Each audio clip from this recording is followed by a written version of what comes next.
Hi there, I'm Brad. This is my house, I guess. It's a Ram 3500 ProMaster 159 high top, and like to bring you in and show you around.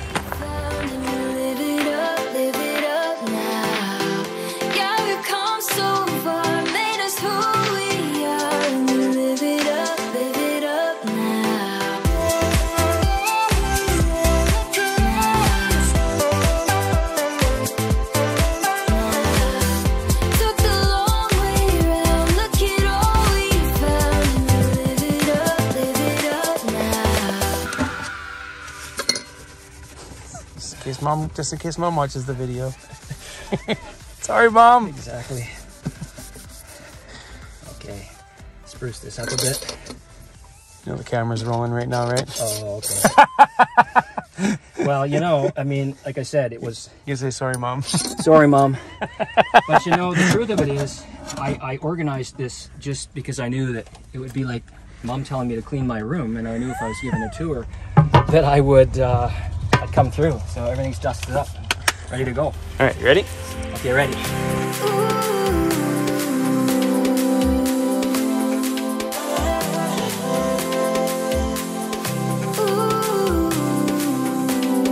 All right, so I started working on this van last summer, and did most of it, framed it all out myself, and then just chipped away at it. I spent some time looking online, trying to get my head around what might work for me.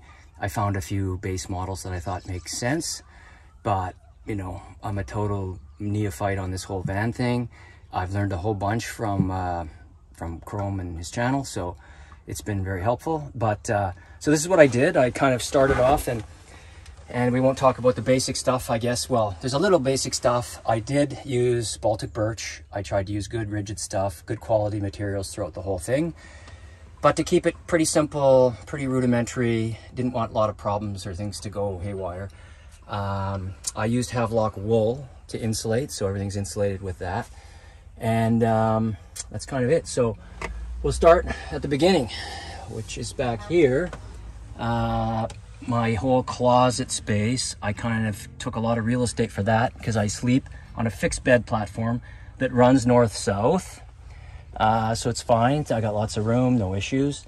It's opened up at the back. We'll see around the back when we get there, I guess, but for the both windows. So I cut in both windows, back rear sliding windows on each side.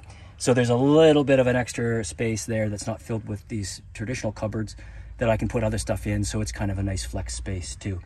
And then everything through here, through the van and quite a few places, I've used bungee cord. So I just got a big old roll of bungee cord. I can't remember the gauge of this. But it's pretty useful, and I've jerry-rigged stuff all over to kind of keep things in place, and this works well. I can see it, I can access it, it doesn't fall out, it doesn't get funky, it breathes enough, so I have no regrets with that so far. Here's my electrical panel business. It's a bunch of fancy stuff that we don't need to get into. I've got a little place along here too where I keep just a utility knife. I've got a flashlight, really good flashlight, and some bear spray, so that's always handy to have around. You never know if you get that unwelcome knock in the middle of the night, what you might need to nab. And of course, duct tape, you can't go wrong with that. And then up here I've just got a single tray that kind of has mostly food bits and all kinds of utility items, my vitamins, coffee. I keep clamps around. You never know when you're going to use those for different things. And then everything else, you know, being on yourself in a van, you need your own back scratcher. That's genius. That's important. I've got my toothbrush, EpiPen, fire starter, contacts, and a little mini mirror. If I had a bigger mirror than that, I'd scare myself. So that's what I've got. I got the paper towel mounted vertically. I've kept a number of these little cargo nets around. There's some in the back garage as well, and they're just a catch-all. They work pretty well. I don't have too much falling out of them, although that can happen. I also have this one. I haven't trimmed it yet because I don't know if I'm going to lengthen or not. I put my coffee frother in there. It's not here right now, but And so I just, stuff I like to keep on the counter and leave on the counter, I can just arrest this way. So it's not in everyone's taste, this sort of unsightly bit, but that's what I've been doing so far, and I'll change it if I need to. Down here are just the cupboards. And again, everything is pretty simple. They're just with little holes, little eye holes, and they just slide open, and I keep food in these, food in most of these. I also have in this one, this actually slides out. This completely slides out, and I can set it down to help get into the bed. Although I don't do that very often because I'm fairly nimble, and I have my leveling blocks here, and I just step on that and step on here and just get into bed. So I've multi-purposed this a bit, and makes it simple. I also have a NovaCool fridge, but it's 12 volt, works really well, no issues with that. I put in a vent on the side here just to draw in for the fridge. So I think it's getting enough circulation in the back. It's just to stay on this side. I've got my carbon monoxide and smoke detector here, a couple hooks for jackets. This is a really nice high density foam cushion that I had a friend of mine make. She also made me this one, which sits on top of this little ottoman that I have. And I have one, just to finish with the cushions, I have a lumbar roll as well that she made. So if you do move this cushion out of the way, and under here is the composting toilet. This is a little computer stand, so I'll take that out. This slides up out of the way, and then you have the composting toilet under here. And it's fan extracted out to the side, and similar to the advice of Chrome, I actually don't use the toilet much. And I kind of like to think of it as a trapeze artist. So it's just a safety net. You can always do things better if you know there's a net. So if I need it, it's there, but I try not to use it. I go with simpler methods like the water bottle or the pee bottle and the rest. I keep this little ottoman. Again, some shoes, cushion on that. And then down here, I have the heaters underneath. So again, it's a Webasto. It's tapped right into my fuel tank, which is gasoline. And then I have room here for a couple of pairs of running shoes. So that's helpful too. And I don't, it doesn't get hot under there. So you're actually not baking brownies when you do use the toilet, which I'm not using anyway. But I saw you bake brownies one time, and I thought, oh wow, that's awesome. So, but no, so this is good. It doesn't get hot. There's a shield underneath, and it doesn't heat that space. There's no issues, no problems. So the other thing on this side, I guess we'll wrap up on this side. I have outlets. You know, I can flip them on, etc. But here's my heat. So it's up here. So it's not the most convenient place, but that's my switch for my Webasto. I can reach it from the bed, which is the most important thing. So I just reach up, lean over, turn that on, and it's not on a recording thermostat. It's all just relative, and I crank it roughly where it needs to be, and off it goes. Move over here, similar with this is the toothbrush and some of those bits. Another outlet here. I've got a dual zone light system. So I've got pot lights, both on dimmers, and that works quite well. So I've got a well-lit space. One more little item over here. I've got the Ninja blender. I use that quite often. Again, I like to leave it out. And then in here, I keep my cutlery and utility bits like that. I have a single induction plate that I bring out and use right here. Just a couple more dry storage bins down there. I have a marine pump, so I just use the foot pump here, and a very, again, simple, just a copper tap, and I can control and adjust the amount of water. It's really quite remarkable how well these work. and how much you can control the flow. It's really quite good. And then I have on this side access. This is my gray water. I have a tap on it, and it goes right down and through, so I can actually just drain that right from that tap, and it just goes right through to the bottom when I'm in a suitable place to do so.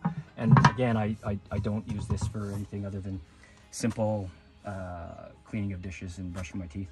I do have an induction cooktop, which of course I have to use in a limited way because it does suck a fair bit of juice, which would be power, watts.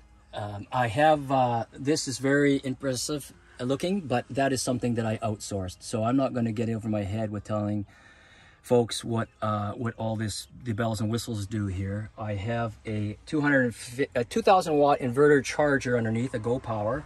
I have two 190 watt panels up top, and I also have a 250 amp hour lithium battery. It's a single big battery, and that's down underneath the back here too.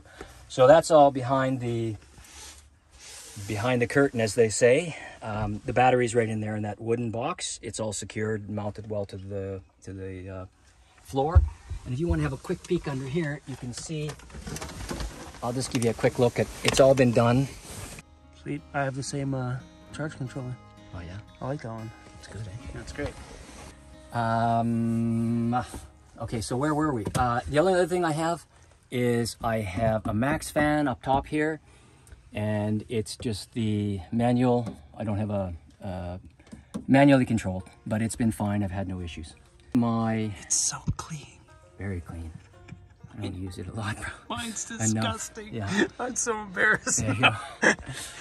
The only other thing I have here is a magnetic strip, which I keep a few spices on, meaning mostly salt and pepper and some cinnamon, and a good set of scissors and a knife.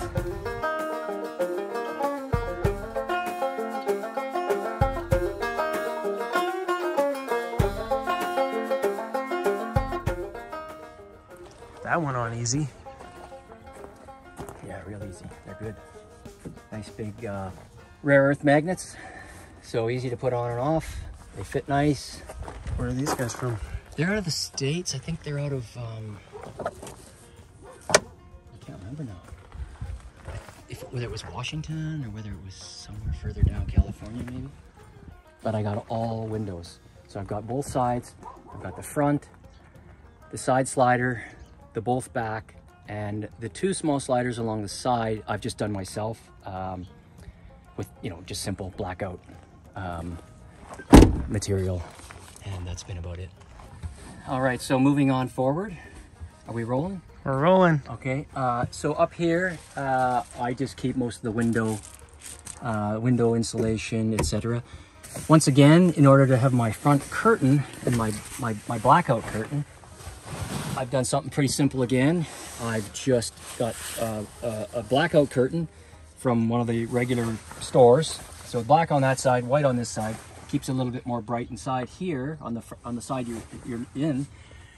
I've mounted a D-ring over here and just an eye hook over here, and I put a bungee cord across at a very taut amount, thrown in a hook here. I bring it across, close everything up, sometimes clip it, and then just hook it on there, and it's hermetically sealed. Keeps everything completely dark in here. You wouldn't know I was in here. And I bring it across on the side, and when I close my sliding door and I put the cover on it, in fact, I can tuck this into underneath the magnets, and it completely seals the side. All right, so just sitting in the front area here, one thing I would say is maybe a word of caution for people is that when I bought this van, I saw this front bench seat, and it's mounted on a single seat platform, and it just sort of comes off at the angle and forms a bench seat. I thought, no big deal. This would be a very simple thing to swap out, because ideally I would want to have a second single seat that I can swivel and turn the whole space into livable space. Unfortunately, it's not quite that simple. So if any of your viewers out there have any ideas, I've been on the ProMaster forum, asked around a bit, but so far I haven't been able to solve that problem. So I'm trying to do that. I've even I've fully contemplated cutting it here and still leaving the bench part intact, but cutting this part and being able to provide some access through. Even though I wouldn't be swiveling, I'd have access. Because right now, if something happens that I start to drive and a drawer comes open, I can't readily, at the light, hop back and just close it and lock it. I have to jump over, and I'm like a gorilla trying to get in and out, and I've got myself trapped a few times and haven't been able to leap over in time and sort of held up traffic. So anyway, that's not ideal. The one other thing I have then, so I don't really have with this limitation, I don't really have a super duper good sitting area. I have this, I'll lean against this chair, I'll use this cushion on the back, and I'll put my feet up over here, and that's pretty comfortable. But if I need some desk space or some sitting space, I just have this little table here, and I may size it up a bit. It works, but it's a little small. But I might size that up, but it works quite well. I can sit here, I can eat, I can do my thing. On the side now, on the back side of my sink, I have another access which keeps my fresh water, and I just refill this. It's buckled in so it doesn't shift around. And again, my gray water is there. And just my simple tubing, all attached to the wall, everything stays intact, it's not a problem. A little bit of extra storage space in here too. And what I do keep in here, I just got this the other day. I'm a sucker for these things probably, but it's just this little, because I don't have a ladder that I carry with me in my van. I do have one, but I don't carry it so far. So what I've done with this is it just hooks in here. You've probably seen them, and it just mounts in here, and then you can stand on this and get up onto your roof and look at the panels or do whatever you want to do. So it's pretty handy for that. And then here, this is extra shoe space. And what I do have here, this is where I also keep this cocoa bale for the composting toilet. And aside from that, there's just plumbing bits and then shoe access. My rear windows, I've just fashioned these up. It's just, again, some more of the material I used for my blackout curtain and some Reflectix. I just tuck them in there and they stay and they work perfect. Down here then I have a fixed bed platform, and what I did was, again, got the idea from someone, but these are just from IKEA. These are the rails that you can buy for regular beds, and they have attachment points here, and you just pop them up and you can take them off. So this is all part of IKEA as well. And so it's good ventilation, nice comfort, there's some spring to them. And I can take all of these out in no time and convert this back to full cargo space if I'd like. Then the rest of the back space, the garage area here, is essentially dedicated to gear, bug out bags, a couple of bikes. Both of these trays slide. So both of these, they fully slide in and out and they're locking. I have a couple of cargo nets that I keep stuff, hiking poles, that sort of thing.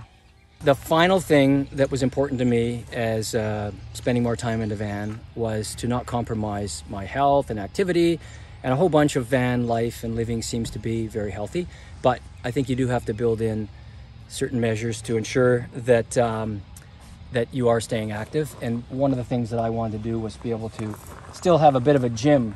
So it's I put hooks on the back here of this final rail, and I do various exercises with these bungee cords, and they're of different gauges, different resistance, and I can do a whole bunch of things off the back that keep me mostly limber and trying to resist the aging. Okay, so the one other thing I wanted to have and include with my gym was to have a pull-up bar. So I just took a couple of climbing webbing bits and fed them through the holes that exist in the van. I've also, you can see I put this hull liner over it so it's not exposed, but they work really well, and I've been able to hang my chinning bar across here and been able to keep chin-ups as part of my regular routine. So I'm no Alex Honnold, but it works really well. I just dangle my feet out the side of the van and then have to replace them every time just outside the van, but I can do a full chin-up all the way up without hitting my head, and it's no problem. So this is also an extra locking feature. These are called the, well, it says Heo Safe. So when you're inside, you can lock this, and then the lock itself can't be jimmied and popped open, the door popped open. So of course you don't drive with these. Yeah, Brucey, hello buddy. Hello, good to see you too. Free hugs. But you can lock these and secure your vehicle if you're going backcountry or anything like that.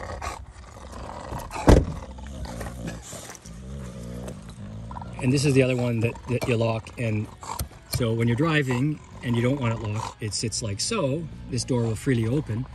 But if you're going backcountry or you want to lock your van and secure it, you just lock it like that, and then this door cannot be opened. So it's just an external lock. And I have one on the side as well that does the same, performs the same.